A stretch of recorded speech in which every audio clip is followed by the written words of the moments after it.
북한의 담화에서 찾는 대화의 실마리, 갑 중의 갑. 28일 김여정 조선노동당 중앙위원회 부부장이 이재명 정부와 도널드 트럼프 미국 정부를 향해 각각 담화를 발표했습니다. 하루에 2개의 담화를 발표한 것도 특이한데 이 담화에 대한 한국과 미국의 반응은 더 특이했습니다. 담화 내용은 기본적으로 한미 당국의 태도를 보니 대화는 불가능하다는 부정적인 것이었습니다. 그런데 한미 당국은 매우 긍정적으로 해석하기 위해 노력했습니다. 구병삼 통일부 대변인은 북한 당국이 이재명 정부의 대북 정책 방향을 예의주시하고 있다는 것을 보여준 것으로 평가한다고 밝혔습니다.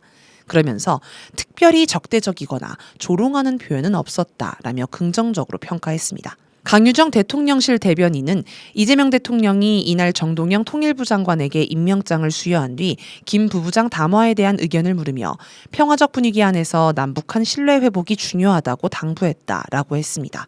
그러면서 김여정 부부장의 담화를 북고위 당국자의 첫 대남 대화라고 규정해 마치 이미 남북 대화가 시작된 것처럼 표현했습니다. 북한이 반응을 보여 다행이라는 투입니다. 언론들도 다들 북한의 담화를 두고 대화의 주도권을 쥐려는 것이지 대화를 거부한 건 아니다. 대화를 거부하는 듯 하지만 실은 대화를 위한 요구사항을 밝힌 것이다. 적대적 표현이 없으니 조짐이 나쁘지 않다는 식으로 긍정적으로 해석했습니다. 미국도 재빨리 긍정적 반응을 내놨습니다. 북한의 대미 담화가 나오자마자 백악관 관계자는 트럼프가 첫 임기 동안에 북미 정상회담에서 세웠던 목표에 여전히 전념하고 있다고 밝히며 대통령은 그 목표들을 유지하고 있고 북한의 완전한 비핵화를 달성하기 위해 김정은 위원장과 대화할 의향이 여전히 있다라고 했습니다. 다음 날에는 태미 브루스 국무부 대변인을 통해 트럼프 대통령은 전 세계 사람들에게 평화와 번영, 정상적인 삶을 제공하기 위해 누구와도 대화하려는 의지를 갖고 있다라고 거듭 밝혔습니다. 북한과 대화하고 싶다고 반복한 것입니다. 사실 미국은 그 전부터 북한과 대화를 하려고 계속 매달렸습니다. 지난 6월 11일 미국 언론 NK뉴스는 고위 소식통을 인용해 미국이 뉴욕 주재 주 유엔 북한 대표부를 통해 친서를 전달하려 했으나 북측에서 수용하지 않았다라고 밝혔습니다. 아마 친서 전달을 거부당한 게 처음은 아닐 것입니다. 트럼프는 대선 선거 운동을 할 때부터 유세장의 대형 화면에 북미 정상회담 장면을 띄우고 자기가 집권하면 북미 정상회담을 다시 추진할 거라며 북한에 구애했습니다. 그러니 트럼프가 북한의 담화에 재빨리 반응하는 건 당연하다겠습니다. 그런데 사실 북한 담화를 보면 대화하겠다는 게 아니라 지금처럼 비핵화를 운운하면 대화할 수 없다는 대화 거부에 가깝습니다. 거기에 대고 트럼프는 비핵화를 위해 대화를 하고 싶다고 했으니 뭔가 착각을 했거나 상황을 자기 마음대로 왜곡해서 이해하는 듯합니다. 어떤 스토커가 스토킹 대상자에게 접근하자 대상자가 싫다며 손으로 밀어냈다고 생각해 봅시다. 그러자 이 스토커는 상대의 손이 자기 몸에 닿았다며 좋아합니다. 스킨십이 성공했다는 망상을 하는 것입니다. 지금 트럼프가 보이는 모습이 이와 유사합니다. 페르난도 하다지 브라질 재무부 장관은 29일 CNN 브라질과의 인터뷰에서 브라질은 트럼프를 향해 꼬리를 흔들거나 I love you, 사랑한다라고 말하지는 않을 것이라고 밝혔습니다. 그런데 지금 트럼프는 북한을 향해 꼬리를 흔들고 I love you를 외치고 있습니다. 이걸 보면 북한이 갑이고 미국이 을이라는 게 훤히 드러납니다. 지금 한미 관세 협상에서 한국은 미국에 쩔쩔매며 끌려다니고 있습니다. 트럼프가 관세 인상안이 담긴 서한을 개인 소셜미디어에 올리는 등 국가 간의 기본적인 예의도 지키지 않으면서 갑질을 하는데 우리 정부는 항의 한 번 못했습니다. 협상 직전에 일정을 취소한다거나 협상 중간에 유럽으로 가니 계속 협상을 하고 싶으면 쫓아오라고 하는 등 무례한 갑질을 계속했지만 그대로 끌려다녀야 했습니다. 미국이 갑, 한국이 을이라는 게 확연히 보입니다. 그런데 이런 미국의 북한이 갑이라니 북한은 갑 중의 갑, 슈퍼갑이라 하겠습니다. 한미 관세 협상의 지렛대. 북한의 2개 담화는 하루 만에 나왔지만 시간차가 꽤 있었습니다. 대남 담화는 오전에 나왔고 대미 담화는 밤에 나왔습니다. 그래서 일부 언론은 대미 담화가 다음 날 나왔다고 보도하기도 했습니다. 이걸 보면 북한은 대남 담화를 내보내고 반응을 본 뒤 대미 담화를 내보낸 듯합니다. 그렇다면 대남 담화와 대미 담화 사이에 무슨 일이 있었을까요? 북한의 대남 담화는 이재명 정부가 남북 대화를 위해 이러저러한 조처를 했지만 한미동맹에 대한 맹신과 우리 북한과의 대결 기도는 선임자와 조금도 다를 바 없다라는 냉정한 평가를 담고 있습니다. 그러면서 조만간 침략적 성격의 대규모 합동 군사 연습의 연속적인 강행으로 초연이 거칠 날이 없을 것이라고 하면서 8월과 9월 예정된 대규모 한미연합훈련 을지 프리덤 실드와 한미일 연합훈련 프리덤 엣지를 겨냥했습니다. 그러자 곧바로 정동영 통일부 장관은 한미연합훈련의 조정을 건의할 생각이 있다라며 내일 29일 국가안전보장회의 NSC 실무조정회의에서 그 문제가 주요하게 논의될 것이라고 밝혔습니다. 대통령실은 한미연합훈련 조정은 통일부 장관뿐 아니라 국방부 장관 등 관련 부처 의견을 들어 결정할 것이라고 했습니다. 북한의 요구를 어떻게든 수용하려고 노력하는 모습을 공개한 것입니다. 물론 한미연합훈련은 우리 정부가 결정할 수 없습니다. 훈련을 하고 말고는 미국이 결정합니다.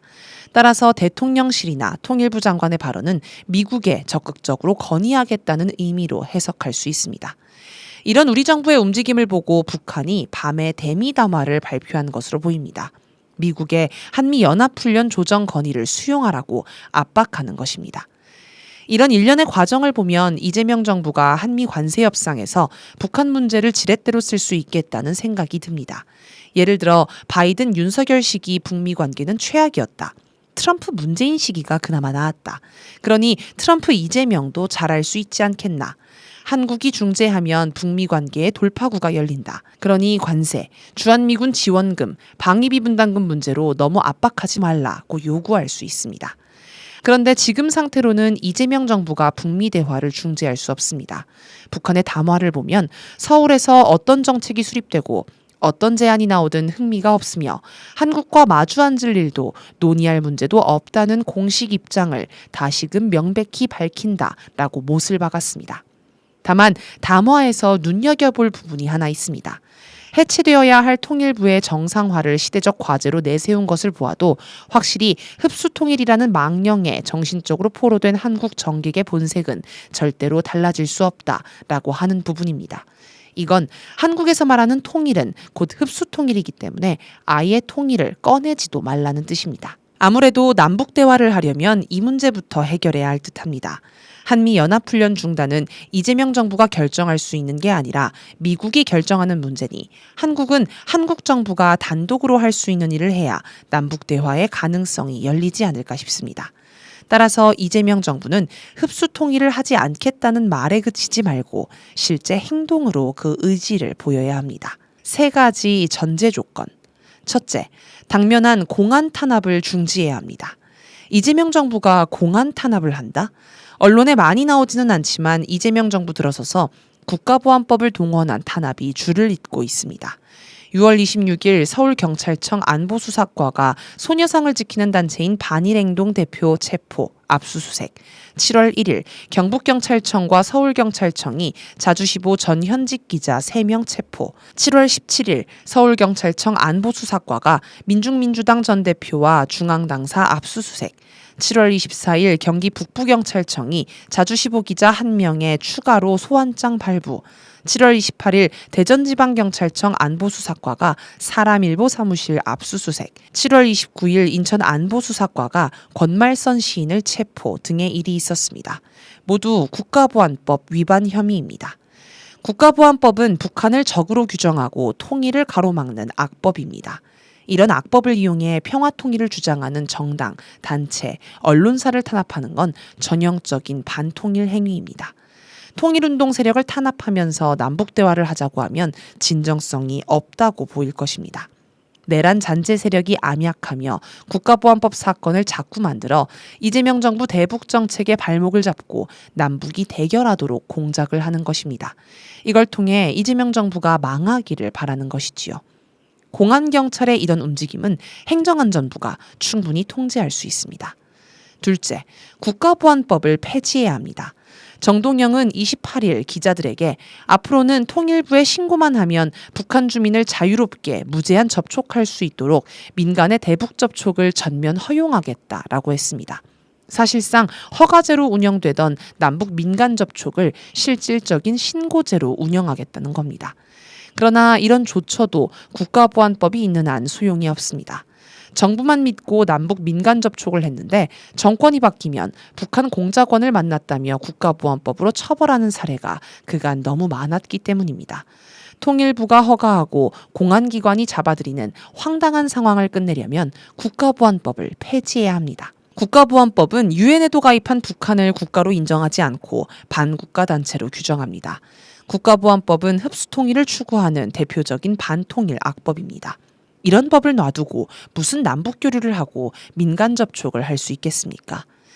고 노무현 전 대통령도 국가보안법을 폐지하자고 했고 21대 국회에는 민주당 의원도 다수 참여한 국가보안법 폐지 국회의원 모임도 있었습니다. 따라서 정부와 여당이 마음만 먹으면 언제든지 국가보안법을 폐지할 수 있습니다. 셋째, 헌법의 흡수통일 조항을 개정해야 합니다. 헌법 제4조는 대한민국은 통일을 지향하며 자유민주적 기본질서에 입각한 평화적 통일정책을 수립하고 이를 추진한다 라고 하여 자유민주주의로 통일, 즉 흡수통일을 추진한다고 규정합니다. 헌법에 흡수통일을 명문화했으니 아무리 대통령이나 통일부 장관이 흡수통일 안 한다고 선언해도 소용이 없습니다. 따라서 이 조항을 고쳐야 합니다. 그런데 당장 개헌이 쉽지 않을 수 있습니다. 그러면 앞으로 흡수통일 조항을 삭제하는 개헌을 하겠다는 선언이라도 먼저 해야 합니다. 이렇게 세 가지를 하면 남북대화의 실마리가 열리며 미국에도 북미 대화를 중재할 수 있다며 한미 관세 협상, 주한미군 지원비 협상 등 미국을 상대할 때 지렛대로 쓸 수 있을 것입니다.